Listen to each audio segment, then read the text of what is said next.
Pablo estuvo en Filipos y como era judío y él había expulsado un espíritu de adivinación, espíritu de Pitón, dice el griego, los agarraron y dijeron, estos hombres, en el verso 20,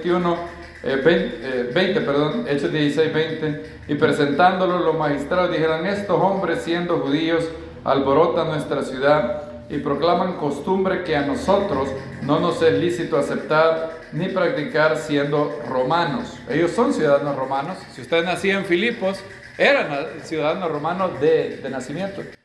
Y hicieron una turba tan enardecida que empezaron a agarrar a Pablo y Silas, les pegaron, los agarraron con varas. Miren lo que dice, y el pueblo se agolpó contra ellos, los magistrados rasgándole los mantos, que era algo humillante en esa época, mandaron que los azotaran con varas, y los azotaron mucho. De hecho, Pablo dice que, Lucas dice que los azotaron bastante, y de hecho los ataron al cepo, dice después. Miren lo que dice el verso 23, después de propinarles muchos azotes, pero no eran 40 menos 1 los azotes. 49 menos 1. 40 menos 1. Muy bien, sí. ¿Qué tribunal es el que da 40 azotes menos 1? Un tribunal judío. Aquí no hay tribunal judío, aquí les van a dar hasta que se aburran. De hecho, a Pablo y Silas les dieron literalmente hasta que se les cansaron las manos. Por eso dice, después de propinarles muchos azotes, los echaron en la cárcel, ordenando al carcelero que los custodiara con seguridad. Bien, luego ustedes saben lo que pasó. Pablo, en lugar de ser quejumbroso, ¿qué decidió hacer a la medianoche? Y empezaron a cantar, dice el verso 25, pero hacia la medianoche Pablo y Silas estaban orando y cantando ¿qué? Himnos a Dios, y los presos escuchaban. Y todos saben lo que pasó, hubo un terremoto, luego el carcelero de Filipos, el famoso carcelero de Filipos, entró asustado de que wow, qué poder tiene el Dios de estos hombres, que al cantar vino y los libró del calabozo. Y les dijo la famosa pregunta que está en Hechos capítulo 16, 30. Conduciéndoles afuera les dijo, señores, ¿qué tengo que hacer para ser salvo? Contestaron ellos, cree en el Señor Yeshua y serás salvo tú y toda tu casa. Y les hablaron la palabra del Señor con todos los que estaban en su casa, y tomándolo en aquella hora de la noche les lavó las heridas, y al instante fue bautizado él y todos los suyos, y los hizo subir a la casa, les puso la mesa y se regocijó grandemente con toda su casa de haber creído a Dios. Bien, esto es la narración de la Tevilá, bautismo. La palabra en griego, bautisma o baptisma, significa inmersión, ¿verdad? Viene o tiene una similitud con la palabra, está relacionada con la palabra en hebreo tevilá.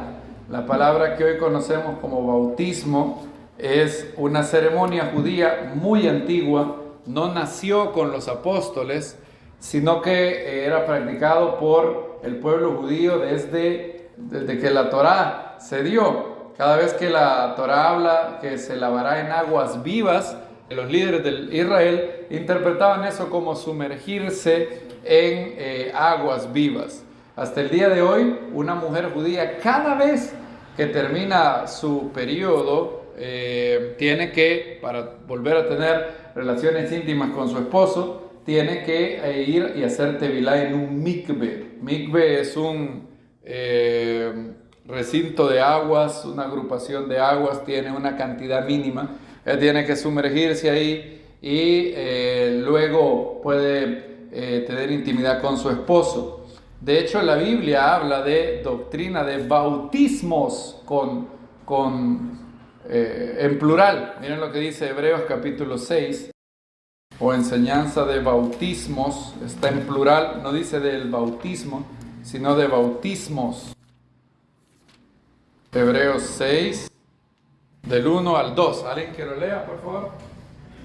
Por tanto, dejando ya los rudimentos de la doctrina del Mesías, vamos adelante a la perfección, no echando otra vez el fundamento del arrepentimiento de obras muertas, de la fe en Dios, de la doctrina de bautismos, de la imposición de manos, de la resurrección de los muertos y del juicio eterno. Gracias. Un día vimos esto, ¿verdad? Estas son las 6 cosas que los apóstoles consideran lo más básico, lo que cualquier creyente tendría que saber y aceptar: arrepentimiento de obras muertas, o sea, arrepentimiento de pecados, fe en Dios y doctrina de bautismos. Ahí dice, está en plural, ¿verdad? Porque hay varios. Está la Tevilá, que hacía una mujer cuando, después de su periodo, habían varias razones por las cuales alguien hacía Tevilá. Cuando alguien, por ejemplo, había tocado un muerto y tenía que ir para volver a entrar al templo, también tenía que hacer Tevilá, y no solamente Tevilá, tenía que ser rociado ¿con qué? Con las cenizas de la famosa vaca roja. Es decir, habían varias instancias de la vida en la que un judío hacía Tevilá o bautismo. Por eso cuando Pedro dijo arrepentíos y bautícese cada uno en el nombre de Yeshua, ninguno de los 3,000 judíos que estaba ahí dijo bautismo. ¿Qué es eso? Todo el mundo sabía que era Tevilá, todo el mundo, todo judío sabía. Tevilá es sumergirse en agua viva para un propósito espiritual. Ahora, hay un bautismo que es único y que es una vez en la vida, y ese es la Tevilá o bautismo de conversión a Yeshua. Eso se hace una sola vez en la vida. Dice Efesios capítulo 4 que esto es lo que une a todos los creyentes. No importa si usted estaba en y muy probablemente Pablo dice esto, quizás para enfatizar lo que unía a todos los creyentes. No importa si eran de una congregación fundada por Apolos, no importa si era una congregación fundada por Pedro, no importa si era por él, había algo que los unía a todos. ¿Qué es? Pablo lista eso, lo que los une a todos. Dice en el verso 4:3, Efesios 4:3. Cuando lo tengan me dicen amén. Amén. Dice, solícitos por guardar la unidad del Espíritu en el vínculo de la paz. En otras palabras, lo que une a ¿quién es mi hermano? Aquel que tiene el Espíritu de Dios. Aquella persona que ha recibido el Espíritu de Yeshua, que ha nacido de nuevo, es mi hermano. Donde quiera que esté. Si es calvinista, luterano, episcopal, anglicano, mesiánico, no denominacional, si esta persona se arrepintió de todos sus pecados y recibió al Mesías como el Señor de su vida, se arrepintió de todo corazón y él nació de nuevo, él es mi hermano. Por eso la unidad la da el Espíritu. Y dice, un solo cuerpo y un solo ¿qué? Espíritu. El cuerpo del Mesías y un solo espíritu. No es cierto lo que muchas iglesias creen, que el pueblo de Dios solo es los que están en sus 4 paredes. Hay varias gente que no anticipa encontrar gente fuera de su denominación en el mundo venidero. De verdad no creen que eso va a pasar. Hay gente que de pronto, si es pentecostal, piensa que solo pentecostales van a estar en el mundo venidero, los bautistas, no todos obviamente, pero hay algunas personas que así pueden llegar a pensar y no es correcto. Lo que da el estatus de ser hijo de Dios en el sentido eterno es los que son guiados por el Espíritu, que dice, estos son hijos de Dios. Como también fuiste llamado con una misma esperanza de vuestro llamamiento, un solo Señor, Yeshua, una sola fe, un solo bautismo, un solo Dios y Padre de todos, ¿cuál es el Eterno, obviamente? Quien está sobre todos, a través de todos y en todas. A cada uno entonces nos fue dada gracia según la medida del don del Mesías. Y miren lo que dice el verso 12. Después de mencionar que el Mesías ha dado apóstoles, profetas, evangelistas, pastores y maestros, a fin de adiestrar a los santos para la obra del ministerio, para la edificación del cuerpo del Mesías, hasta que todos lleguemos a la unidad de la fe y del conocimiento pleno del Hijo de Dios, a un varón perfecto, a la medida de la estatura y la plenitud del Mesías. O sea que no hemos llegado todavía a la unidad de la fe, ¿vieron? Dice, hasta que todos lleguemos a la unidad de la fe. O sea, si hay un calvinista que nació de nuevo y un, qué sé yo, un bautista, un mesiánico, y todos son nacidos de nuevo, todos los une un espíritu. Es lo que menciona Pablo en el verso 3, ¿verdad?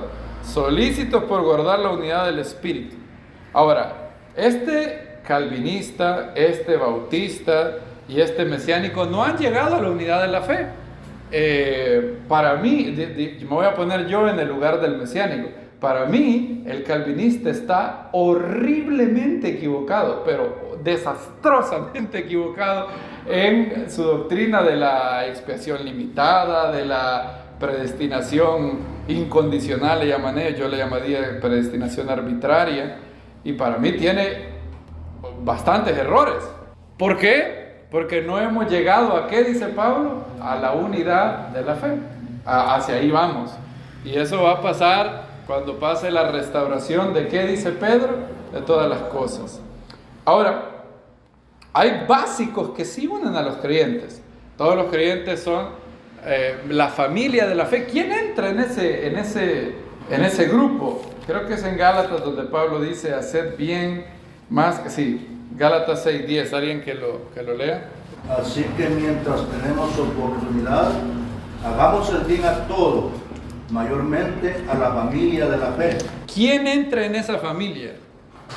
Buena pregunta, muy buena pregunta esa. Es más, según muchas personas tendrán muchas definiciones. Quizás la mejor pregunta es, ¿quién entra en esa familia según la Biblia? ¿Verdad? Porque muchas personas han contestado esa pregunta. Por ejemplo, si usted vivía en el siglo V, usted no podía, la familia de la fe era si era católico, punto. Si no era católico, usted era un hereje y te vamos a perseguir. Pero, ¿qué es la familia de la fe? Bueno, la familia de la fe es todo aquel que haya nacido de nuevo, crea que Yeshua es el Mesías, obviamente, por lógica, cree en el Eterno que ha ungido a este hombre, en el arrepentimiento y perdón de pecados, y cree que Yeshua es el Salvador de su vida. Y obviamente se ha arrepentido de sus pecados y busca al Eterno con pureza de corazón. Todo aquel que tenga eso, no importa en qué lugar esté, no importa en qué denominación está, ese es mi hermano. ¿Puede tener varias creencias erróneas? Seguro que sí.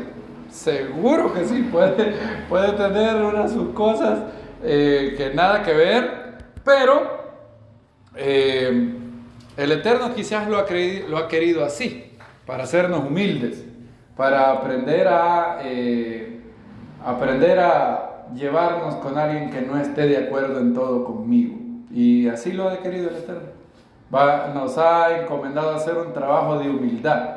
¿Y cuál es el trabajo mejor de humildad? Bueno, voy a dejar que no todos crean lo mismo hasta un punto. Y de ahí ellos, a través de mi espíritu, entre más mueren al ego, van a poder llegar a la unidad de la fe. ¿Qué es lo que separa a la familia de la fe de llegar a la unidad de la fe? El ego. Es todo lo que lo separa. Todo lo que lo separa. Todo. Porque al día de hoy, lo que separa esta unidad de la fe es cada congregación no dispuesta a decir, bueno, viéndolo bien, sí estábamos en un error. Viéndolo bien, no es eso lo que la Biblia dice. Viéndolo bien, no es lo que la Biblia nos marca. Si todo el mundo tuviera eso, la unidad de la fe hubiera llegado hace mucho tiempo. Pero no ha llegado por eso. Y un buen ejemplo de eso es precisamente la Tevilá, el bautismo. Por ejemplo, ustedes, ¿qué son ustedes? ¿Son paidobautistas o son credobautistas? Paidobautista. ¿Y el que qué? Bautiza niños. Muy bien, exacto. Paidobautista es alguien que bautiza niños, ¿verdad? Y credobautista es alguien que, una congregación que solamente da la tébila o el bautismo, la palabra en griego, a personas que creen. O sea, esto se le conoce como el bautismo de niños y el bautismo del creyente. Creemos nosotros que la tevilá es un sacramento o una ordenanza. Es buena pregunta esa, dependiendo qué quiera decir cada cosa. Bien, y estas son materias que dividen hoy en día al cuerpo del Mesías. Hay algunos que piensan que hay que bautizar niños. Ah, sí, los católicos, dirá usted. No solamente los católicos, varios de hecho. Presbiterianos, luteranos, católicos, piensan que hay que bautizar niños.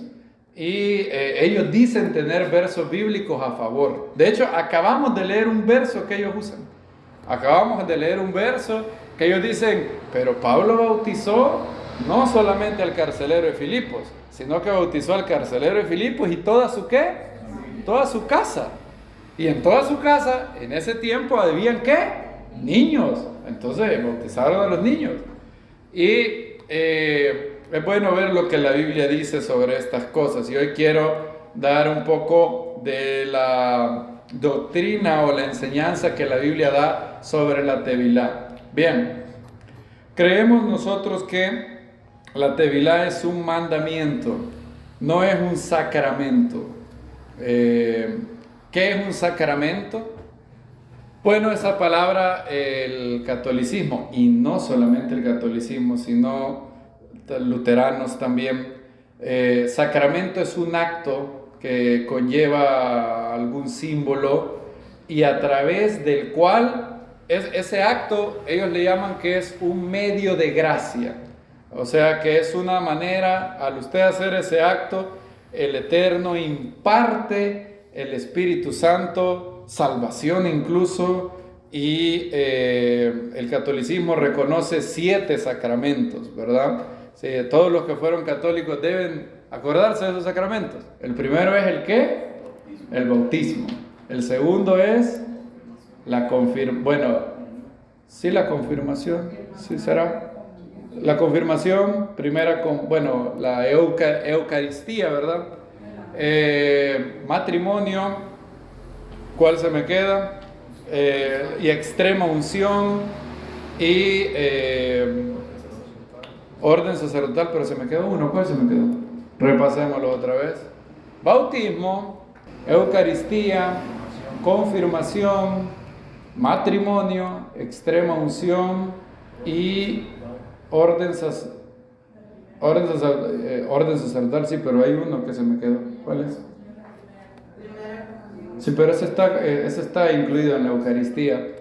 Bueno, se me ha ido el séptimo, pero hay otro que es el séptimo. Entonces, si usted nunca fue católico, ni se preocupe. Bueno, del lado protestante, cuando Lutero Lutero no le gustó cómo el rumbo de la Iglesia Católica estaba yendo y protestó. Y lo hizo muy bien, y él buscaba solamente reformar la Iglesia Católica. Él nunca buscó dejar de ser católico. De hecho, él lo dijo claramente. Él y Felipe Melanchthon, que era su discípulo, claramente dijeron: nosotros somos fieles a los 7 concilios ecuménicos, creemos en María, la Madre de Dios, todo.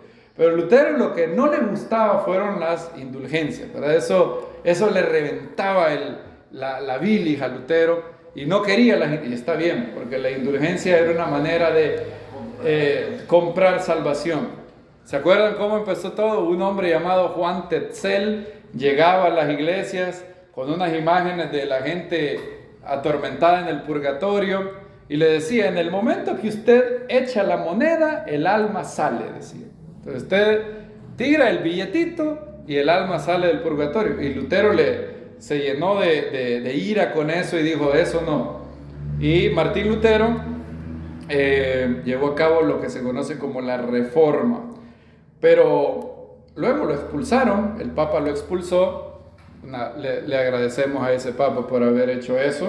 Y entonces ya él, fuera de la iglesia católica y bajo la protección de los reyes que lo capturaron, lo pusieron en un palacio, empezó a reformar cosas. Lastimosamente no fue muy lejos. De hecho, él mismo dijo que la congregación del Mesías tenía que estar en una constante reforma. O sea, si Lutero viniera hoy y viera los que hoy en día se llaman luteranos, dijera, y todavía no se han reformado. Yo les dije que tenía, con 400 años de ventaja, todavía siguen pensando lo que yo pensaba ya en el 1600. Lutero no estaría satisfecho con los luteranos. Los luteranos hoy casi son católicos. Si usted ve a un luterano, usted lo podría confundir con un cura, fácilmente. Visten con una gran cruzota, y ellos creen que el bautismo es un sacramento. Ellos creen que al niño hay que bautizarlo chiquitito.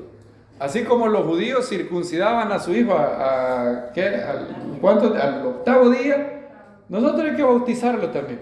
Y Martín Lutero decía que al bautizar a un niño se le protegía del diablo, se le impartía el Espíritu Santo y se le daba vida eterna al niño. O por lo menos se le daba una impartición de la gracia de Dios. Entonces, para muchos católicos, luteranos, los reformados también, ellos siguen bautizando niños. Ahora, la Biblia no enseña que el bautismo, la tevilá, sea eso que el catolicismo y luego los luteranos llaman sacramento. La Biblia, y este es lo trágico, porque Martín Lutero, Calvino y otros, agradecemos todo lo que hicieron, pero lastimosamente ellos no tenían la claridad del contexto judío de los evangelios. Si hubieran tenido eso claro, hubiera sido tan claro para ellos ver, sí, tevilá, claro, esto es un símbolo, una señal, un mandamiento del Señor Yeshua que simboliza lo que ha pasado en el alma de una persona cuando cree. Y Yeshua ordenó que hubiera tevilá. Vean lo que dice Hechos capítulo 2. Todo discípulo de Yeshua tiene el mandamiento, por eso dijimos que hay dos opciones en torno al bautismo o tevilá: los que piensan que es un sacramento y los que piensan que es una ordenanza o un mandamiento. Nosotros, ¿qué pensamos? Que es una ordenanza, que es un mandamiento. Lutero se quejaba de eso, y al día de hoy los luteranos se quejan de eso. Dicen, los que creen que es una ordenanza le quitan el poder al bautismo. Dice, ellos piensan que es solo una señal desprovista de poder. Esa es su queja. Pero en realidad eso es. Hechos capítulo 2, Pedro hablando a los judíos que han creído en Yeshua, 2:38, arrepentíos y sed bautizados cada uno de vosotros en el nombre de Yeshua el Mesías, por el perdón de vuestros pecados recibiréis el don del Espíritu Santo. De ese verso, los luteranos se toman para decir que el Espíritu Santo se recibe ¿cuándo? En el bautismo, en la tevilá. Ahora, si usted ve todos las tevilot, los bautismos que pasan en Hechos, hay algo bien curioso. Lo curioso es que algunas personas reciben el Espíritu Santo antes de la tevilá y otros lo reciben después de la tevilá. Pero no hay un solo caso en donde se reciba en el momento de la tevilá. Es bien curioso. Entonces aquí el griego puede ser traducido como arrepentíos, sed bautizados cada uno de vosotros en el nombre de Yeshua en vista del perdón de vuestros pecados y recibiréis el don del Espíritu Santo. Por ejemplo, Hechos capítulo 10, ustedes van conmigo ahí. Hechos 10 es el famoso episodio de Cornelio. Lutero pensaba que el bautismo y la Santa Cena eran sacramentos. A él no le gustaba la palabra transubstanciación, se inventó una consubstanciación. Y él creía que de alguna manera, cuando la persona toma el trigo y el vino, el pan y el vino, de alguna manera él literalmente se estaba comiendo la sangre de Yeshua, bebiendo la sangre de Yeshua y comiendo el cuerpo de él. Él no decía que se transformaba, no, eso es católico. Transubstanciación es literalmente que el vino se transforma en la sangre y el pan se transforma en el cuerpo. De hecho hay un cántico católico que dice: pan y vino serán después, dice así, ¿verdad? ¿Se acuerdan los que fueron católicos? Pan y vino serán después tu cuerpo y sangre, Señor. Entonces Lutero decía que no era cierto. No es que el vino se transforma en la sangre, sino que el vino contiene la sangre, decía Lutero. Entonces ahí vemos que nuestro querido monje todavía no se había alejado lo suficiente de la doctrina católica.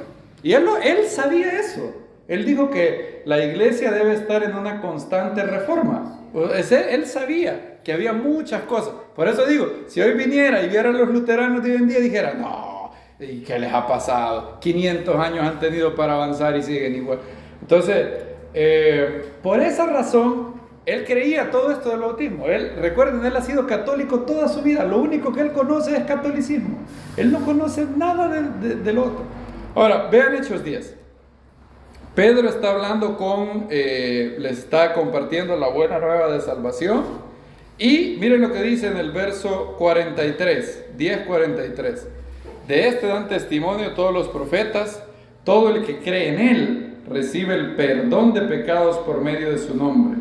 Aún estaba hablando Pedro estas palabras cuando el Espíritu Santo cayó sobre todos los que oían la palabra. Los fieles de la circuncisión que habían ido con Pedro se asombraron de que también sobre los gentiles había sido derramado el don del Espíritu Santo. Noten que sobre estos gentiles es derramado el don. Ellos reciben Ruach HaKodesh, pero no han sido bautizados en agua todavía, ¿verdad? Dice: porque los oían hablando en lenguas y magnificando a Dios. La mayoría de veces que se habla de hablar en lenguas en la Biblia, habla de alabanza, de hecho. Entonces Pedro continuó: ¿puede acaso alguno impedir el agua para que no sean bautizados estos que también han recibido el Espíritu Santo como qué? Como nosotros. Y mandó que fueran bautizados en el nombre de Yeshua el Mesías. Hechos 9 ahora, veamos el caso de Pablo. Hechos 9:17. Esta es una gran lección de humildad. Pablo era una persona, ustedes saben quién era Pablo. Él pone su currículum en Filipenses: circuncidado al 8º día, hebreo de hebreos, de la tribu de Benjamín, fariseo de fariseos, en cuanto a la justicia que es por la ley, que irreprensible. Este es un hombre que habla 3 idiomas, equivalente a un triple PhD, una persona muy inteligente. Y Yeshua se le aparece, lo bota del caballo, y muchas veces el Eterno tiene que hacer eso con nosotros, nos tiene que botar del caballo, en el caballo donde vamos bien campantes, bien arrogantes, soberbios, tiene que botarnos del caballo un par de veces.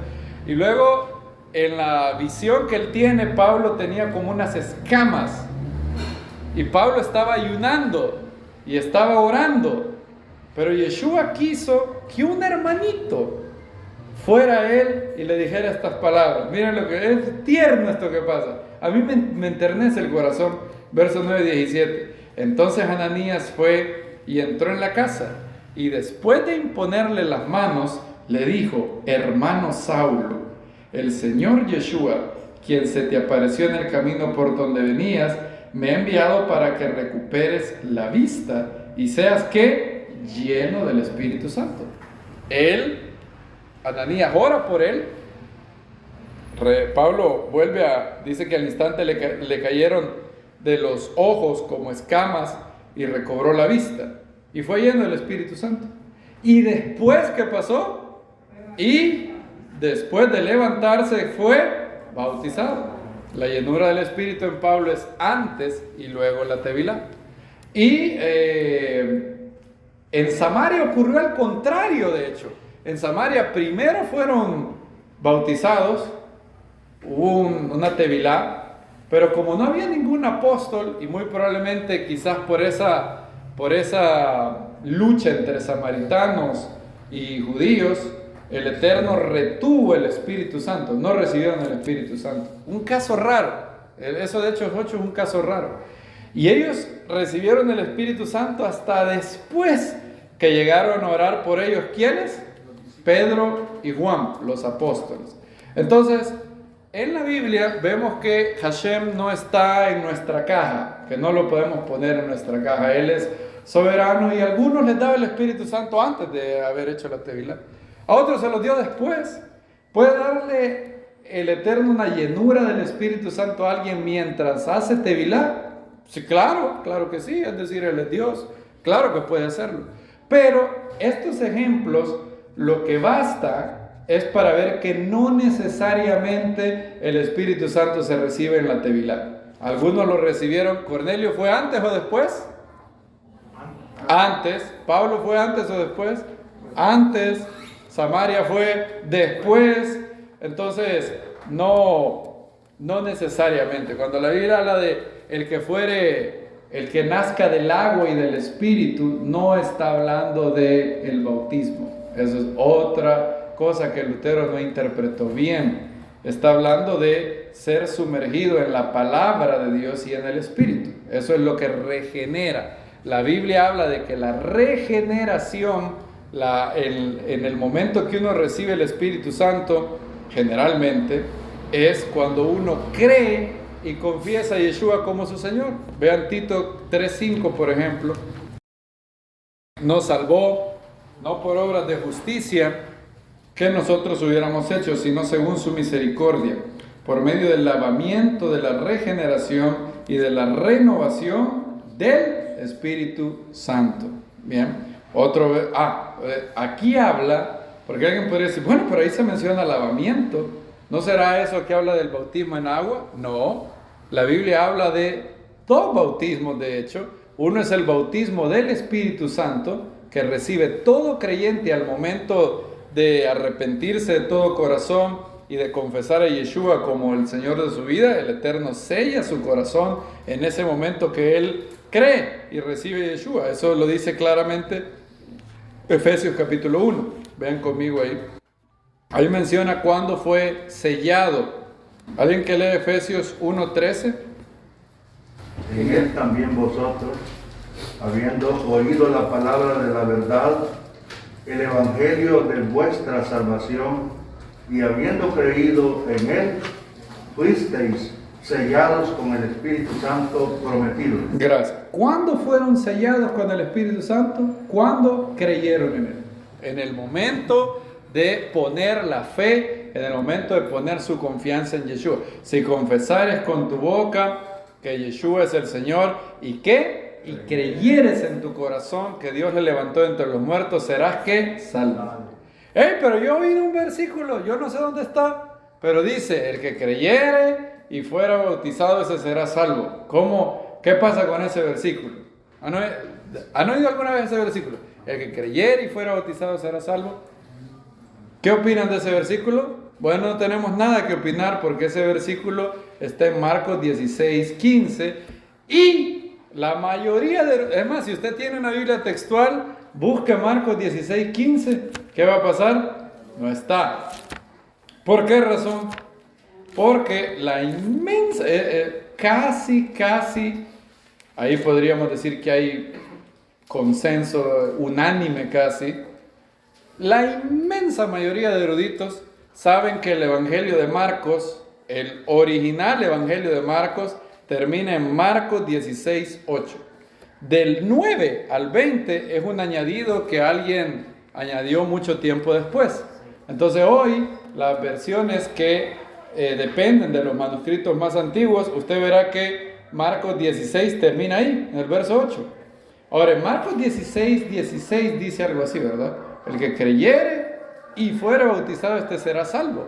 Ahora, ese versículo no era parte originalmente de la palabra del Eterno, no es lo que Marcos escribió. De hecho, si se ponen a pensar, el ladrón de la cruz no fue bautizado, ¿verdad?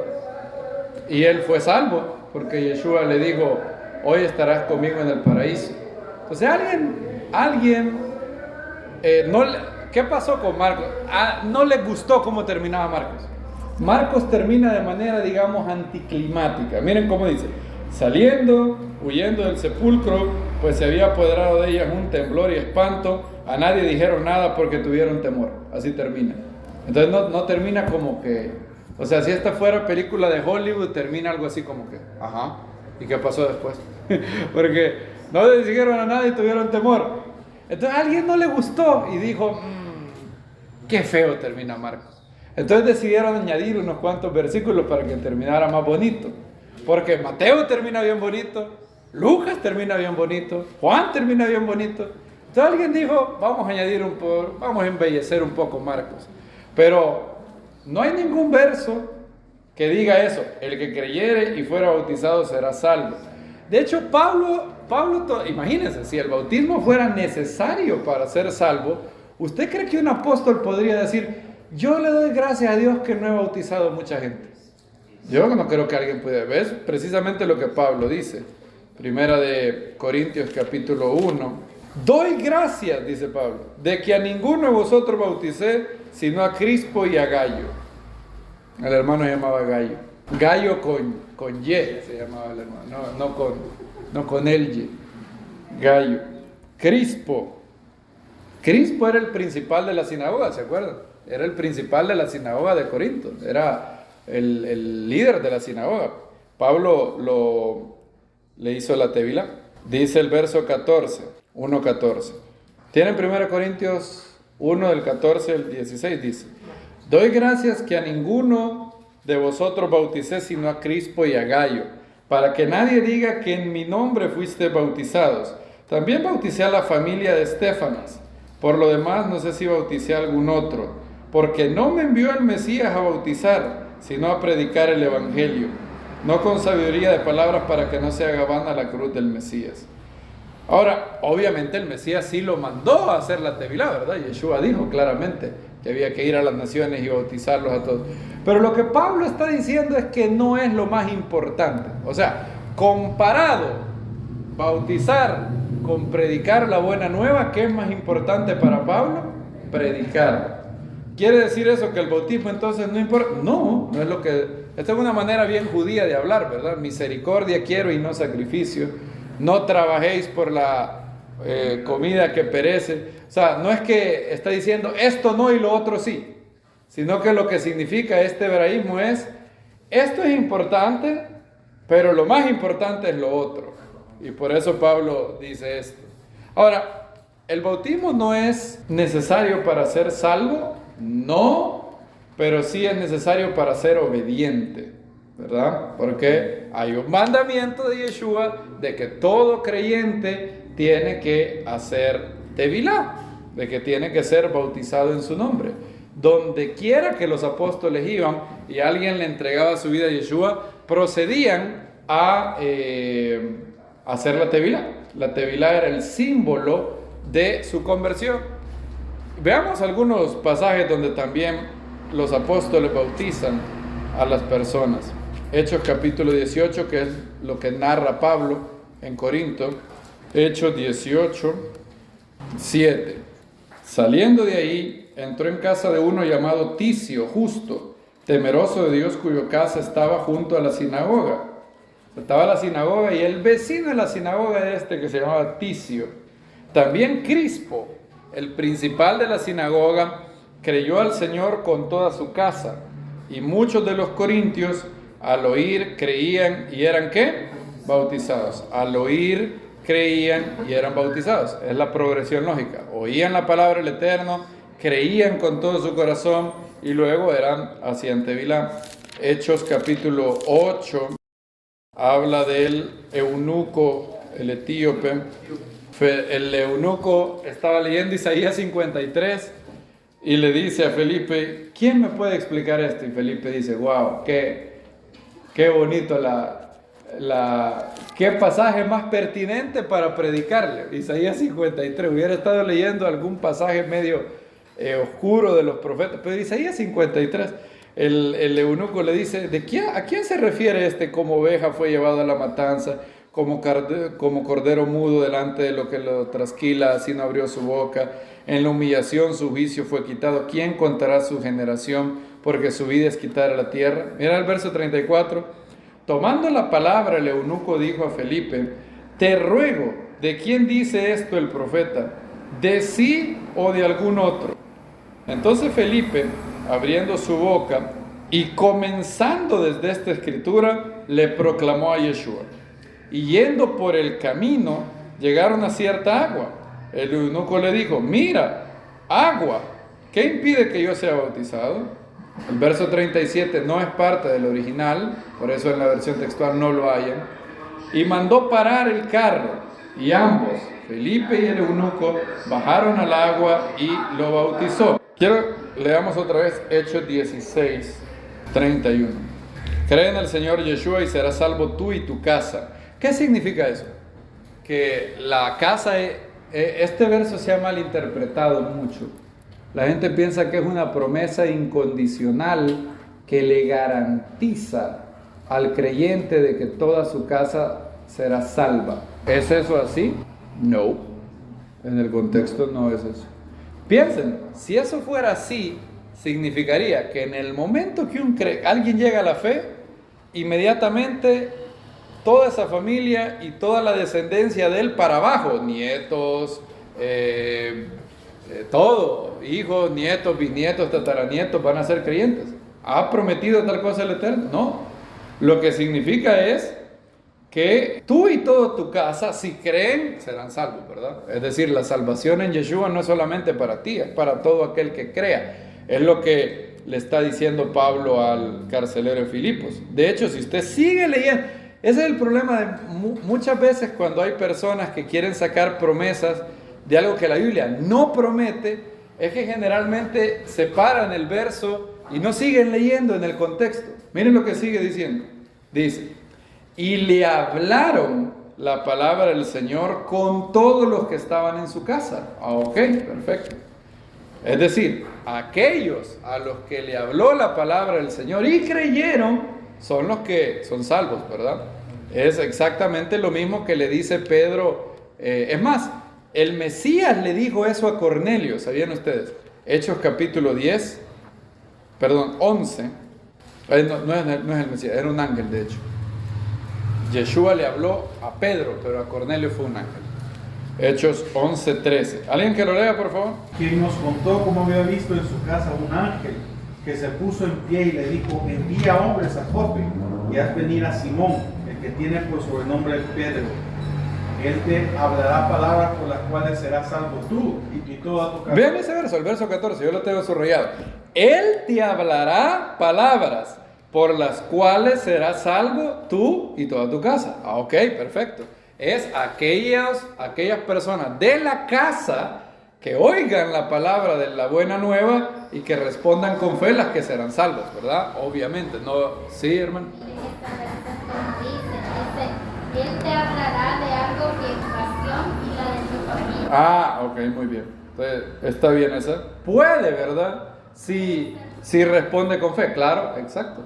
Por eso, ¿se acuerdan lo que dice Efesios, verdad? Habiendo creído en Él, fuiste sellados con el espíritu de la redención. Es decir, esta palabra no habla, y varios lo han tomado así. Yo me acuerdo que el pastor Beltrán solía decir, en el momento que vos crees, también viene acompañada tu casa. No, realmente no, pero por otro lado sí. Es decir, yo entiendo lo que quiere decir. ¿Qué es lo que hace el Eterno cuando alguien cree? En el momento que alguien cree en una casa, va a empezar a hablar. Y el Eterno no me malinterpreten, no estoy diciendo que al Eterno no le importa la familia. Claro que sí. En el momento que una persona cree, el Eterno va a empezar a utilizar a esa persona para ser un embajador de Él en esa casa. ¿Quiere el Eterno que todos vengan a la salvación en la casa? Claro que sí, absolutamente, amén, 1000 veces amén, claro. Pero lo que estoy diciendo es que esto no es una promesa incondicional de que el Eterno le va a doblar el brazo a todos en la casa para que crean. No, siempre va a descansar en el libre albedrío de la persona en querer rendirse a Él. Por eso no todos en la casa eran... no siempre que el Mesías llegaba a una casa, toda la casa respondía en fe. Algunas veces sí. Aquí Cornelio es un caso, Crispo es otro caso, el carcelero de Filipos es otro caso, pero no todos. En Corinto también Pablo dice que había gente que la esposa era creyente, pero la esposa tenía un marido que incrédulo y viceversa. Entonces, algunas veces Yeshua llega a la casa y si todos responden, Yeshua llega a ser el Señor de esa casa. Algunas veces no. Y él dijo claramente, yo he venido a traer división en la casa. El Padre, ¿se acuerdan? Mateo capítulo 12, si mal no recuerdo, dice claramente eso. Mateo 12. De hecho dijo esto, los enemigos del hombre serán los de ¿qué? Los de su propia casa. Era Mateo 12, no recuerdo si era Mateo 12. No, creo que es 10 de hecho, sí, es 10:34. No penséis que vine a traer paz a la tierra, no vine a traer paz, sino espada. Vine para poner en disensión al hombre contra su padre, a la hija contra su madre, a la nuera contra su suegra, y los enemigos del hombre serán los de su casa. El que ama a padre o madre más que a mí, no es digno de mí. El que ama a hijo o hija más que a mí, no es digno de mí. El que no toma su cruz y sigue en pos de mí, no es digno de mí. El que haya su vida la perderá, y el que perdió su vida por causa de mí, éste la hallará. Entonces no necesariamente siempre resultaba en que toda la casa venía a los pies de Yeshua. Claro, eso es lo que nosotros queremos de todas las casas, ¿verdad? Eso es nuestro deseo, nuestra oración, nuestro anhelo, pero algunas veces al estar en un mundo caído no siempre es el caso. Ahora, ¿cuál es el significado? No sé qué ver primero, el significado de la Tevilá o los versos de los Paido Bautistas. Bueno, primero el significado. ¿Cuál es el significado de la Tevilá? ¿Qué simboliza? Bueno, el significado de la Tevilá es dicho en dos pasajes. Romanos capítulo 6. ¿Qué significa? ¿Cuál es el simbolismo de que yo me sumerjo en agua? Pablo lo explicó en un versículo, exactamente, bueno, en dos de hecho. Romanos 6:3. ¿No sabéis que todos los que fuimos bautizados en Yeshua el Mesías, fuimos bautizados en su muerte? Por tanto, fuimos sepultados juntamente con él para muerte por el bautismo, para que así como el Mesías fue resucitado entre los muertos por la gloria del Padre, así también nosotros andemos en ¿qué? Novedad de vida. En otras palabras, ¿qué simboliza el agua? El agua simboliza una tumba.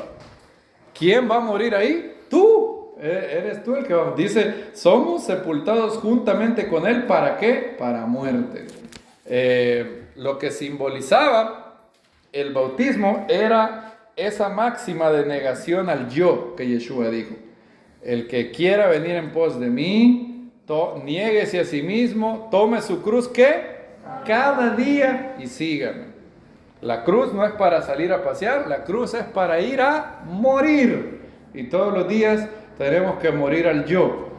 Martín Lutero lo dijo bien, que en el bautismo él pensaba que el viejo hombre se había muerto. Pero el condenado sabía nadar. Entonces yo me bauticé y el viejo hombre, en lugar de quedarse ahí, sabe nadar el condenado. Y hoy tengo que matarlo todos los días, decía. Y ahí el Martín Lutero sí está muy bien eso que dijo. Muy bien, Lutero. El condenado sabía nadar, dice. Entonces tengo que matarlo todos los días. Entonces, ¿qué simboliza el bautismo? Simboliza la total muerte al pecado, al egoísmo y al mundo. Aquella persona que hace tevilá está diciendo delante de testigos: yo a partir de hoy muero a mí mismo, muero al mundo, muero a mis deseos egoístas, muero al pecado y he venido aquí a consagrarme porque tengo un solo Señor, Yeshua. Y yo no sé lo que Él va a requerir de mí en 15 años, pero lo que yo sí sé es que yo aquí estoy dispuesto a obedecerlo y yo tengo un jefe que ha dicho: ¿por qué me llamáis Señor, Señor? Y no hacéis lo que yo os digo. Lucas capítulo 6, véanlo conmigo por favor. De hecho, había algo que a mí me molestaba antes, y cada vez que a mí me molesta algo de la Biblia, sé que no es que la Biblia esté en un error, sino que entonces yo estoy mal en algo. Y me molestaba porque yo no entendía. En la mayoría de iglesias hay unas pláticas que se llaman charlas prebautismales, algo así se llama. Prebautismales. ¿Cuánto duran? Depende, bueno. Algunas duran 6 meses, otras duran 3 meses, otras duran, qué sé yo, 1 año, algo así como los esenios. Los esenios, si usted quería ser parte de los esenios, lo dejaban estar 1 año con ellos. Y usted podía estar ahí, y usted compartía. Al año de estar con ellos, le decían: vaya, mire, usted estuvo 1 año aquí, ¿quiere ser parte de nosotros, sí o no? Sí, ok.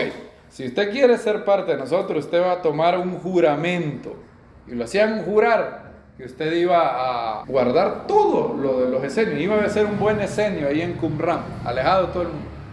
Si usted no quería, entonces le decía: bueno, perfecto, mucho gusto, que le vaya bien. Ahora, lo único que no podía hacer usted es, después de 1 año, quedarse con un pie afuera y con un pie adentro. Ellos no dejaban eso. Los esenios eran muy, muy estrictos.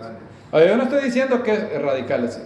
¿Está bueno eso? No creo que esté bueno. Yo solo le estoy diciendo que así hacían ellos, ¿verdad? Yo no estoy diciendo, para usted de pronto está bien. Yo tengo mis dudas, yo no creo que eso esté bien. Pero a esto voy. Esto es lo que a mí no me gustaba mucho. Vamos a leer Lucas 6:46. Es uno de los versos más claros de la Biblia. La clave para entender la Biblia es que en la Biblia hay unos versos que son clarísimos entre los clarísimos de los clarísimos. Entonces, la clave es entender bien esos versos claritos, luego obedecer esos versos claros, y luego cuando hayas obedecido los versos claros, el Eterno te va a dar luz para los que son menos claros, y cuando obedezcas esos, el Eterno te va a dar luz para todavía los que son menos claros, y así sucesivamente. Este es uno de esos versos claros. Dice: ¿por qué me llamáis, qué? Señor, Señor, y no hacéis lo que yo digo. La marca de una persona que dice a Yeshua: tú eres mi jefe, tú eres el amo, yo aquí estoy y soy tu siervo, es que esa persona va ¿a qué? A hacer lo que él dice. ¿Y cuál era mi problema? A mí me gusta eso de las clases prebautismales. Yo le hallo toda la lógica del mundo, de hecho. Yo le hallo la lógica, y este era lo que yo pensaba. Bueno, el bautismo es un compromiso. ¿Es un compromiso el bautismo? Claro que es un bautismo, es un compromiso. La tevilá es decir delante de todo el mundo: yo soy parte del cuerpo del Mesías. ¿Salva el bautismo? No. El bautismo es la confirmación, digámoslo así, o el símbolo, la representación de la salvación. Así como una persona al creer es sumergido en el Espíritu Santo, como dice 1 Corintios 12, en un mismo Espíritu fueron bautizados todos en un mismo cuerpo. Una persona cuando recibe a Yeshua es sumergido en el Espíritu Santo. Y así como fue sumergido en el Espíritu Santo, el bautismo representa, simboliza lo que sucedió con él. Así como un anillo es el símbolo, un anillo de matrimonio, y a mí me lo robaron y no hemos sacado el reemplazo con Nancy, y dijimos un día: ya lo vamos a sacar. Ya van 6 años de que dijimos que lo íbamos a sacar. Ay, esto se grabó, pero le voy a decir a Kenner que lo quite. Para aquel día llegó el aniversario, todavía no hemos sacado los anillos. Pero bueno, ahora eso es un buen ejemplo. el anillo de casado simboliza el amor de los dos esposos, ¿sí o no? Ahora, ¿el anillo es el amor? No, lo simboliza, ¿verdad? Yo puedo perder el anillo y no perder el amor, ¿verdad? Entonces, no es lo mismo el amor que lo que simboliza ese amor. El bautismo no es la salvación, pero el bautismo es el símbolo de la salvación, es una señal. En ese aspecto el bautismo se parece a la circuncisión, en ese aspecto. Por eso Pablo la equipara en Colosenses. Así como la circuncisión era ¿qué? Señal del pacto, el bautismo es señal de la salvación. Entonces Wesley y otros vieron muy bien esto, a diferencia de Lutero, que creía que era un sacramento. Wesley lo entendió muy bien, era una señal. El bautismo no es un sacramento, es una ordenanza y es una señal de lo que pasó contigo. ¿Qué simboliza? Simboliza que tú mueres a ti mismo. Tú mueres a 3 cosas, bueno, a 4 cosas. Yo antes había dicho 3, pero de ahí me encontré que eran 4. Y de pronto de ahí me voy a encontrar otra quinta. Número 1, la Biblia dice la muerte al yo. Ya no vivo ¿qué? Yo, mas vive el Mesías en mí. Estamos muertos al pecado, dice varias veces. Lo dice Pablo, lo dice Pedro. Estamos muertos al mundo también. Y estamos muertos, dice ninguno, ¿dónde está que estamos muertos al mundo? Está en Gálatas 6:14. ¿Alguien que lo lea, por favor? Pero lejos esté de mí gloriarme, sino en la cruz de nuestro Señor, Yeshua el Mesías, porque en el mundo me es crucificado a mí y yo al mundo. El mundo, por medio de la cual el mundo ha sido ¿qué? Crucificado para mí y yo para el mundo. Ahí Pablo habla de morir al mundo. Pero luego encontré que no solamente, quizás esté incluido este cuarto en el tercero, pero Pablo lo destaca. Colosenses capítulo 2, Pablo dice que hemos muerto a los rudimentos del mundo. No solamente al mundo, a la influencia que hay en él, sino a la manera de pensar, a los principios que gobiernan el mundo. Colosenses 2:20. ¿Alguien que lo lea, por favor? Se habéis muerto con el Mesías a los rudimentos del mundo, porque como si vivierais en el mundo os sometéis a preceptos. Gracias. Rudimentos del mundo significa la manera de pensar del mundo, la manera básica de cómo el mundo piensa, interpreta las cosas, y también supersticiones del mundo, porque ahí Pablo habla de preceptos que hay en el mundo: no toques, no comas, no uses. Eso no es mandamientos de la Torá. Pablo, hay gente que ha tomado esto como mandamientos de la Torá. Es totalmente erróneo. Pablo, la carta de los Colosenses no es una carta de peligro del lado judío, es una carta en donde Pablo combate a peligros del lado griego, del lado protonóstico. Miren lo que dice el verso 22: según mandamientos y doctrinas de hombres. ¿Es la Torá mandamientos de hombres? No. ¿Quién dio la Torá? Dios. Pablo no puede estar hablando ahí de la Torá, porque Pablo dice según mandamientos y doctrinas de hombres. Aquí todos sabemos que habla de ascetismo, ¿verdad? Una escuela protonóstica que empezaba a surgir a los creyentes de Colosas. Entonces, Pablo también dice que hemos muerto a los rudimentos ¿de qué? Del mundo. ¿A cómo el mundo piensa? A dichos, refranes, axiomas del mundo, maneras automáticas de reaccionar del mundo. Si alguien te pega, pégale más fuerte. Los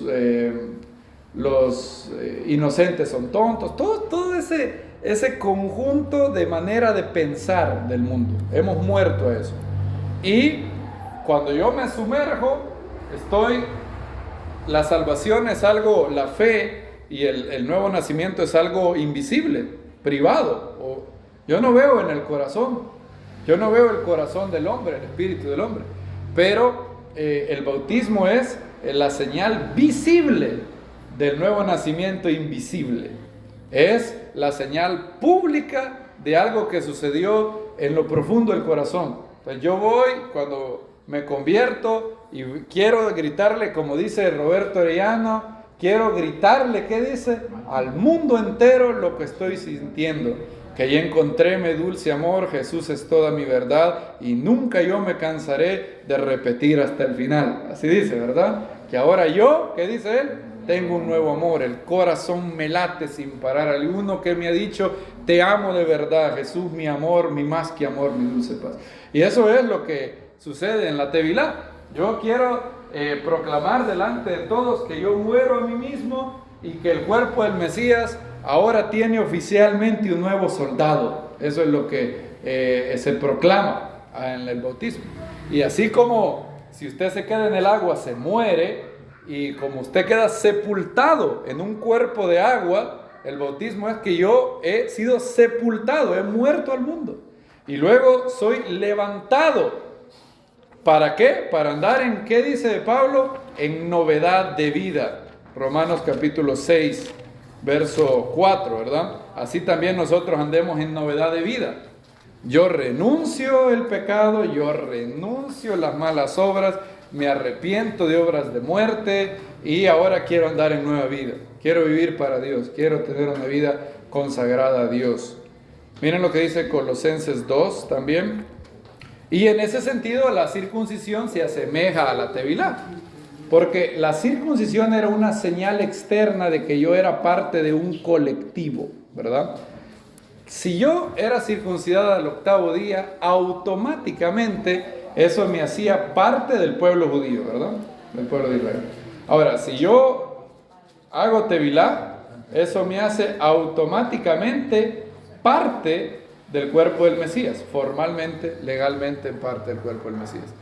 Ahora, obviamente lo que Calvino pensaba que el bautismo era el reemplazo de la circuncisión es totalmente falso, obviamente.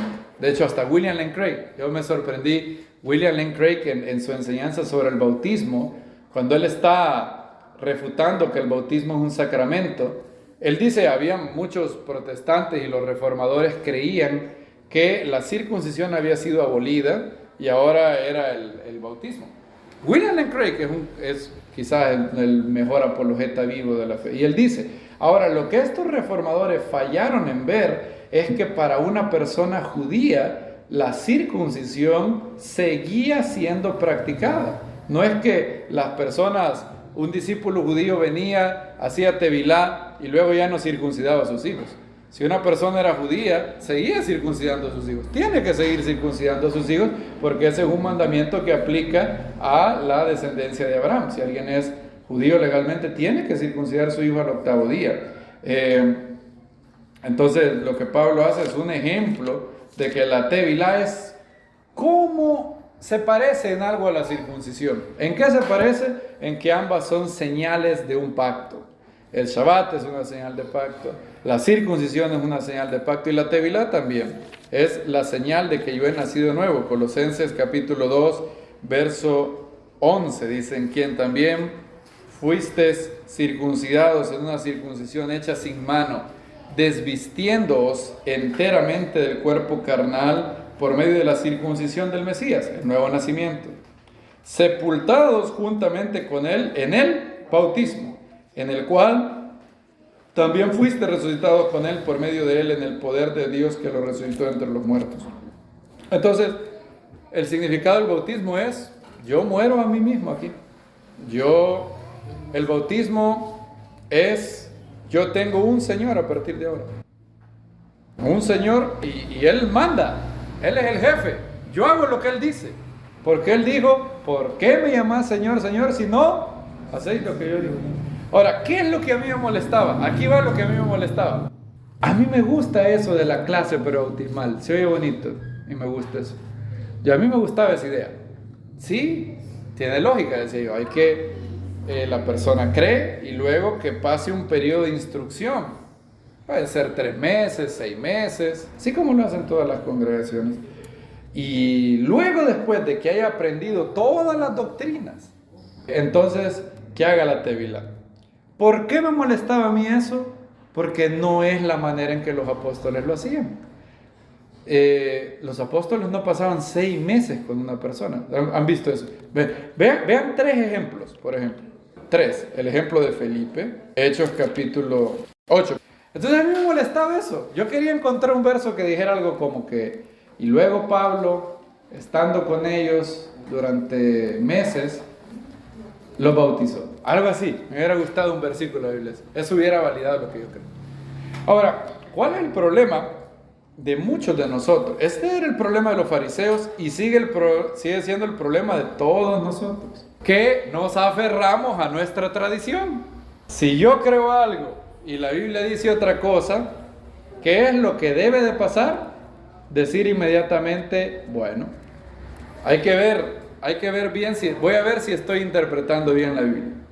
Y si después de que he considerado todo el contexto, la Biblia sigue diciendo claramente que A es el caso y yo creo que B es el caso, entonces lo que yo tendría que hacer es decir, bueno, entonces yo estaba equivocado y lo que la Biblia dice es esto. Pero generalmente como seres humanos no nos gusta eso. Y Yeshua criticó eso a los fariseos. Bien os aferráis a vuestra tradición. Fíjense ese verbo, aferrarse. ¿Qué significa aferrarse? Es agarrar algo y no lo suelto. Entonces, a mí no me gustaba eso. Entonces yo dije, un día lo voy a entender bien. Ayúdame, Padre, a entender bien esto. Yo creo que más o menos entiendo un poco más ahora. Hechos 8. Tomando la palabra, el eunuco dijo a Felipe, Hechos 8:34, te ruego de quién dice esto el profeta, de sí o de algún otro. Entonces Felipe, abriendo su boca y comenzando desde esta escritura, le proclamó a Yeshua. Y yendo por el camino, llegaron a cierta agua y el eunuco dice, mira agua, ¿qué impide que yo sea bautizado? Y mandó parar el carro, bajaron al agua y lo bautizó. Cuando subieron del agua, el Espíritu del Señor arrebató a Felipe, y el eunuco no lo vio más, pero prosiguió gozoso su camino. No parece que se requirieron meses, ¿verdad? ¿Cuánto pudo haber durado ese viaje? 1 hora, 2 horas, 3 horas. Y Felipe no le dice, no, todavía te falta, tienes que ponerte a estudiar mucho. Hechos capítulo 16. Ahora, ¿quiere decir esto que yo estoy en contra de hacer clases prebautismales? No estoy en contra. Sí, ya quiero dejar eso claro, yo no estoy en contra. Si alguien tiene una tradición en su congregación de 3 meses, ok, bien. Pero simplemente hay que reconocer que esa no era la manera en como los apóstoles lo hicieron. Y hay que preguntarnos por qué. ¿Por qué ellos no necesitaban 3 meses? ¿Por qué ellos no necesitaban 6 meses? ¿Qué sabían ellos que nosotros no? Hechos 16, verso 31. Contestaron ellos, creen en el Señor Yeshua y serás salvo tú y tu casa. Le hablaron la palabra del Señor con todos los que estaban en su casa. Tomándolos en aquella hora de la noche, les lavó las heridas y al instante fue bautizado él y todos los suyos. Y los hizo subir a la casa, les puso la mesa y se regocijó grandemente con toda su casa de haber creído a Dios. ¿Cuánto pudo durar esa enseñanza que Pablo le dio? No mucho, porque se recuerdan, ¿a qué horas es que Pablo y Sila estaban cantando? Medianoche. O sea que si esto sucedió, si la tevilá de ellos fue como a las 2 de la mañana, lo más que duró fue 2 horas. Y Pablo los bautiza. Curioso esto. Hechos 18 horas. Crispo y los el principal de la sinagoga. También Crispo, el principal de la sinagoga, creyó en el Señor con toda su casa, y muchos de los corintios al oír creían y eran bautizados. O sea, lo que trato de decirles es, pareciera ser que los apóstoles no retardaban mucho el bautismo. ¿Por qué? ¿Por qué? ¿Qué opinan ustedes? Por cierto, porque yo creo que entiendo algo ahí, pero... Creo que era una señal de que ellos creían. Quizás, esto es lo que yo creo ahora, puedo estar equivocado, pero la idea que hay en las iglesias es de que alguien para ser bautizado tiene que aprender un cuerpo de doctrina, ¿verdad? O un grupo de doctrinas, varias de hecho.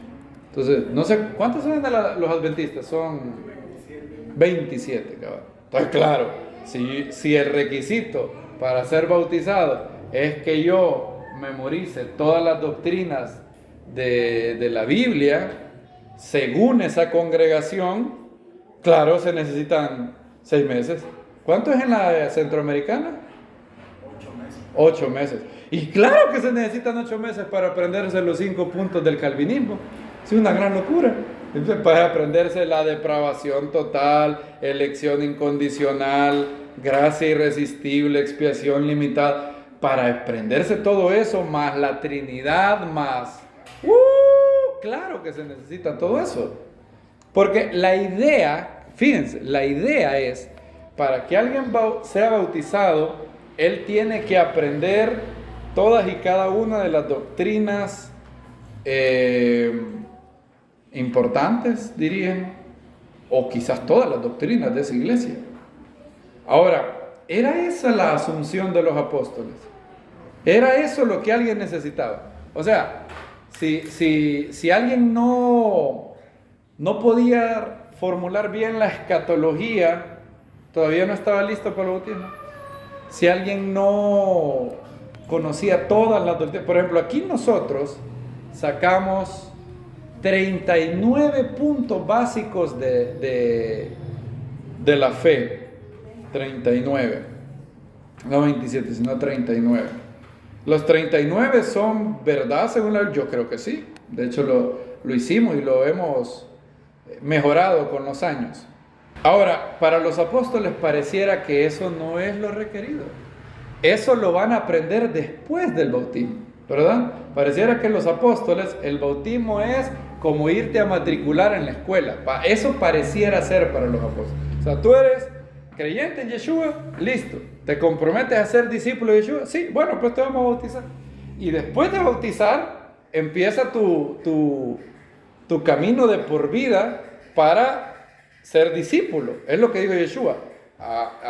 Ir a las naciones, bautizándolos y enseñarles a qué? A guardar todas las cosas que os he mandado. Y noten que Yeshua habló de principios morales, ahí me está hablando de doctrina. Dice, enséñenles a qué? A guardar todo lo que os he mandado.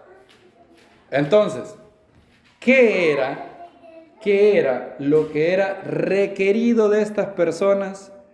Que solamente es ese hecho, si ese hecho estaba ahí, ya podían ser bautizados. ¿Qué era?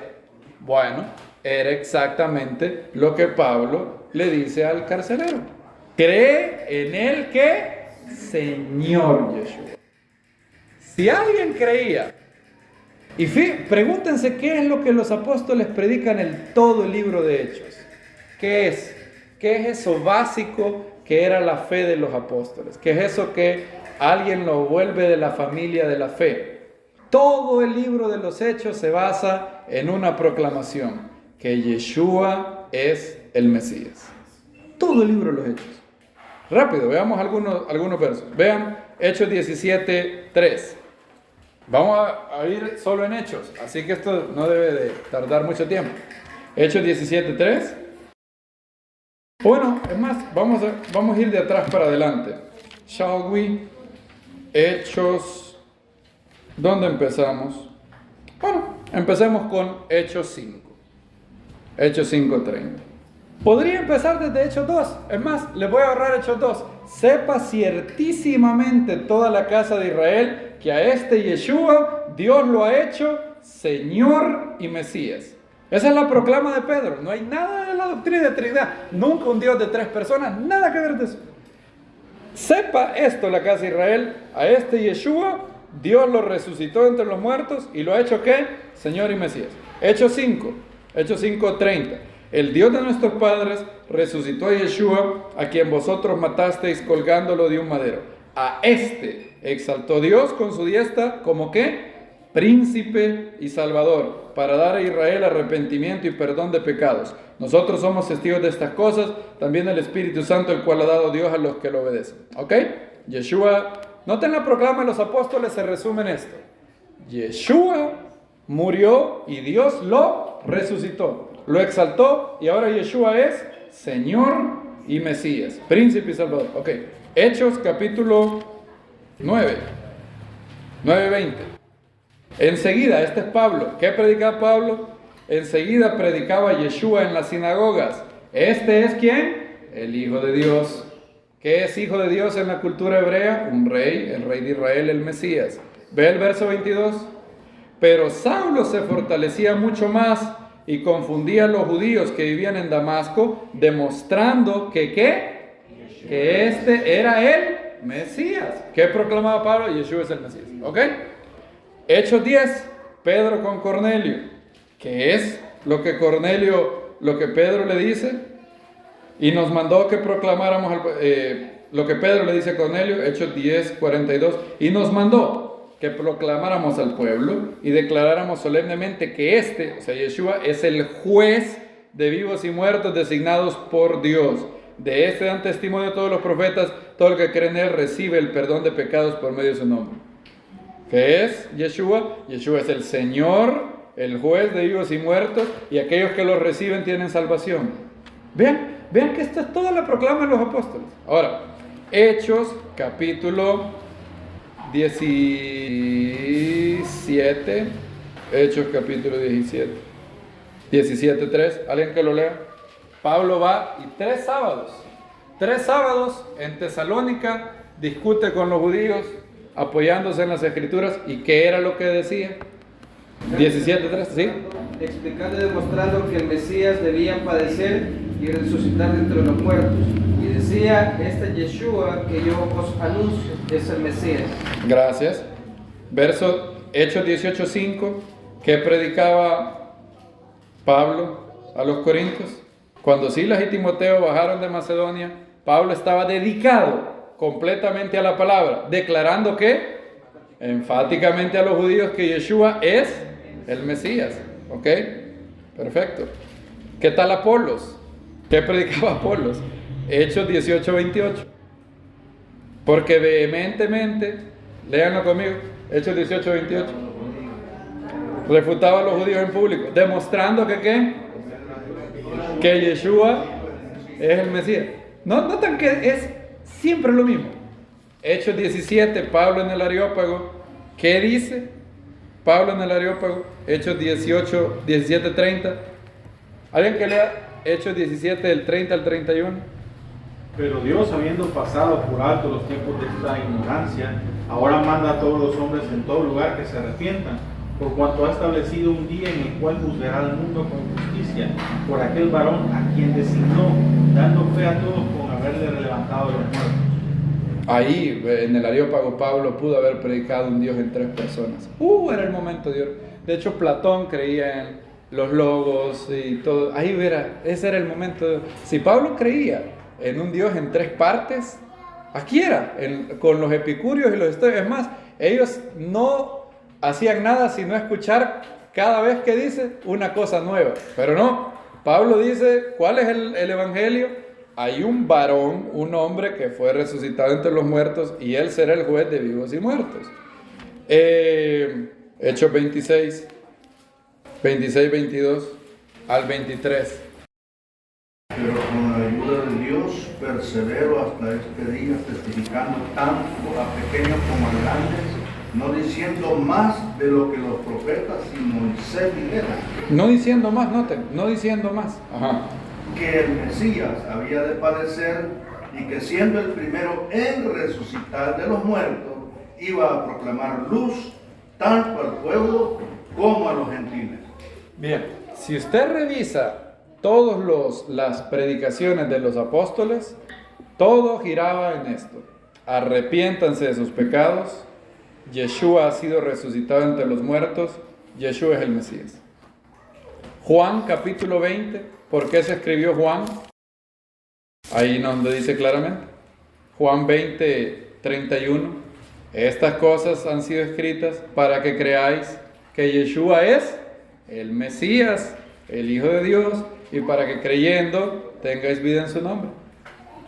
Primera de Juan 5, ¿qué dice?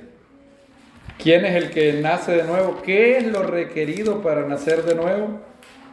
Primera de Juan 5:1. ¿Alguien que lo lea, por favor?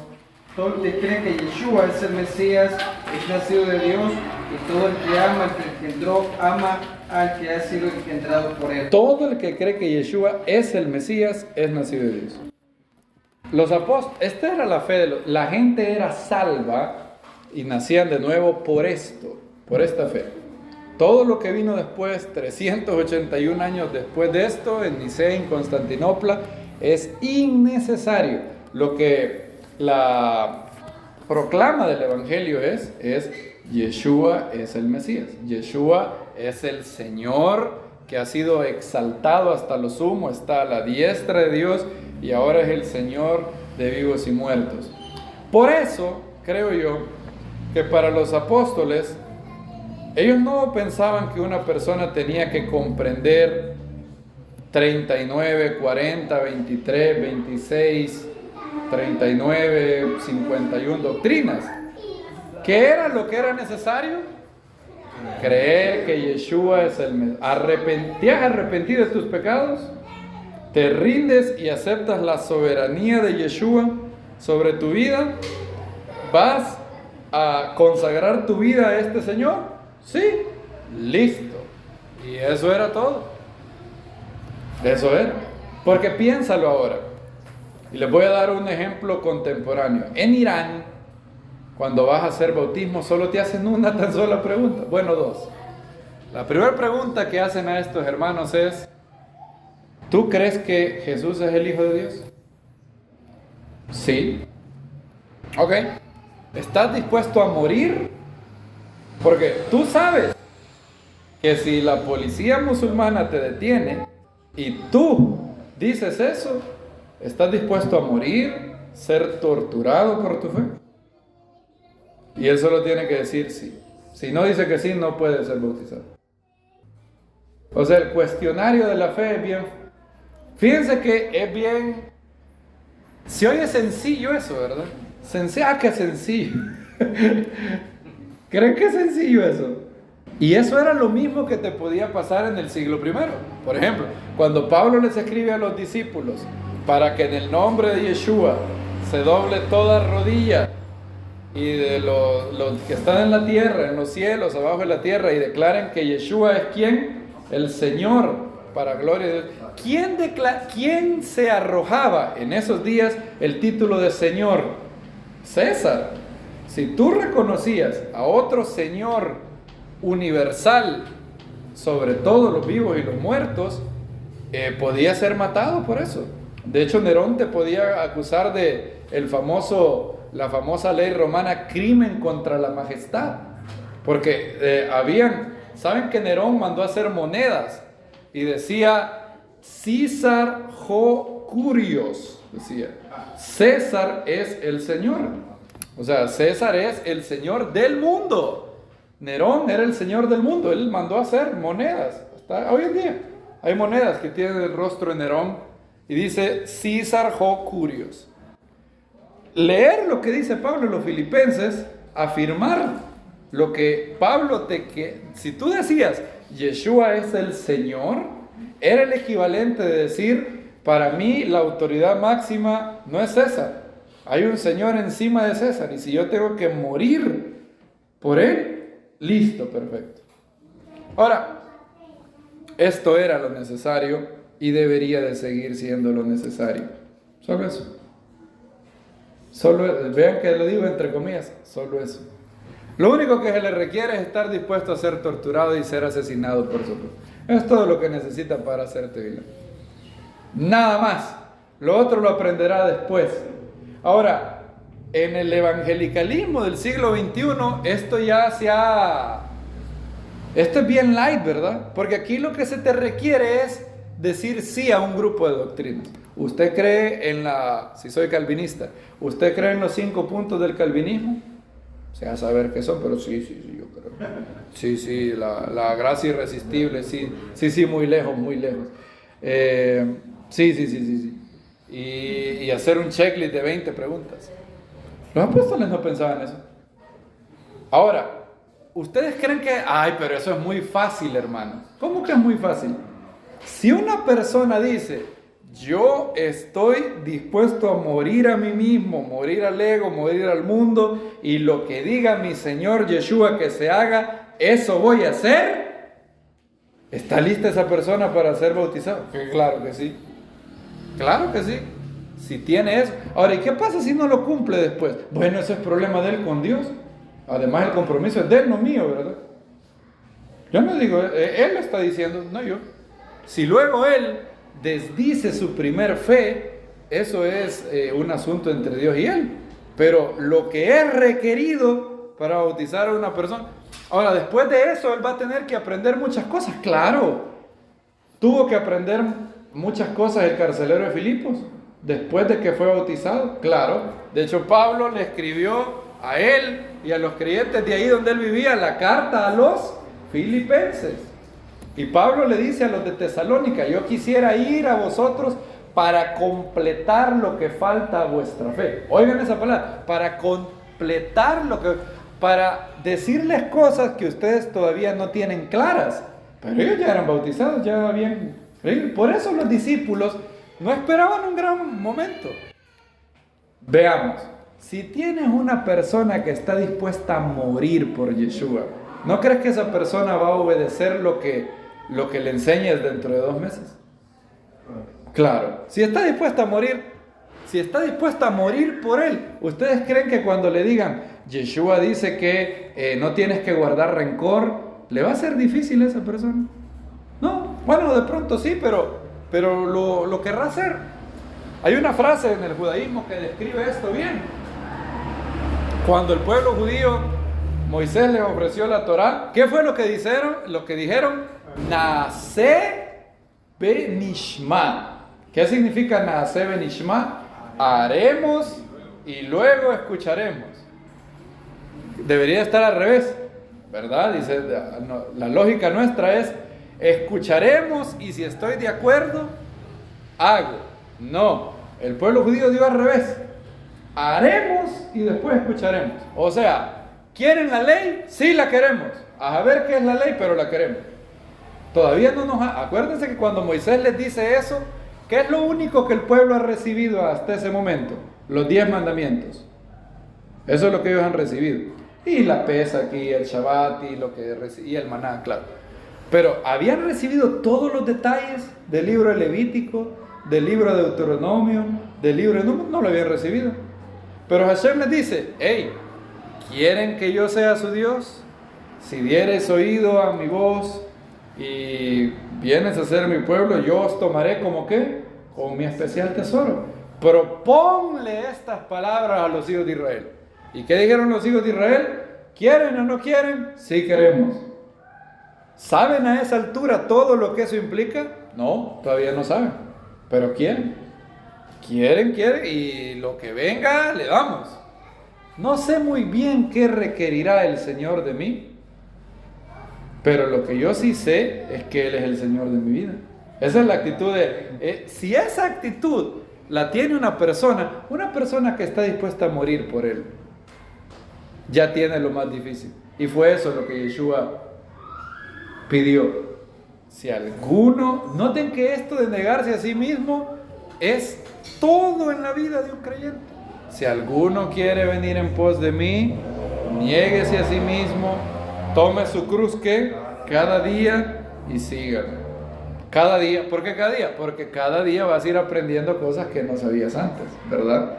Y ahora Yeshua te ha revelado, el Espíritu Santo te ha revelado cosas que no sabías hace 5 años, que no sabías hace 10 años. Ahora, ¿qué es lo que se ha mantenido constante en la vida de los que hemos hecho Tevilá? Una cosa. Confesamos que Yeshua era ¿qué? El Señor. El Señor, tradúzcanlo como el amo, el soberano, el jefe. Bueno, que hoy hay gente que no tiene mucho respeto por el jefe, pero en aquel tiempo, en el siglo I, decirle Señor a alguien es que él tronaba los dedos y tú obedecías. Eso era la obediencia. Entonces, por eso la Tevilá simbolizaba el nuevo nacimiento, y por eso los discípulos no daban charlas prebautismales. De hecho, para ellos lo que tú tenías que tener claro para el bautismo era: ¿estás dispuesto a morir por Yeshua? ¿Estás dispuesto a que Él sea el Señor de tu vida? a que venga lo que venga, lo vas a obedecer. No a mí. Fíjense que Pablo dice, ustedes no fueron bautizados en nombre de Pablo. Y ese es el gran problema del bautismo de varias denominaciones. Piensan que la gente es bautizada para ser miembro de esa iglesia. Y esa mentalidad hay que quitarla, es la mentalidad del Papa, la mentalidad de Roma, de yo te bautizo, y por eso hay un catecismo, ¿verdad? Y las iglesias evangélicas es lo mismo, solo que con distintas cosas. El católico tenía el catecismo, el adventista tenía las 20, no sé cuántas eran. 28, bueno, 28. Bien. Ahora nosotros tenemos 39 y creemos que las 39 son verdad. Claro que creemos que las 39 son verdad. Pero hasta que usted pueda articularlas, enseñarlas, aprenderlas, afirmarlas, es que usted necesita eso. No, yo no puedo decir eso por la Biblia. Una cosa es requerida: cree en el Señor Yeshua y serás salvo tú y tu casa. Yo creo que Él es el Señor, y hermano, yo le entrego mi vida y yo muero a mí mismo y estoy dispuesto a lo que venga.